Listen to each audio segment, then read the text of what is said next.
আমরা কেউ যে ভুল করি নাই এটা কেউ বলতে পারবো না। ভুলের কারণে অনেক কিছু সৃষ্টি হয়েছে। যদি ভুল না হইতো তাহলে স্বাধীনতার এত বড় বছর পরেও মুক্তিযুদ্ধের ইতিহাস থেকে টানাটানি হতো না।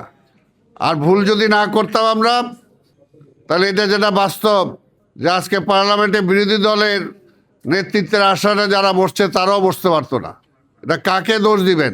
এটা আমাদের সম্মিলিত দোষ। যদি আমরা আমি অনেকটা শ্রদ্ধার সাথেই ওনার বক্তব্যের বিরোধী করতে চাই যে আসলে কম্প্রোমাইজই তো গণতন্ত্র।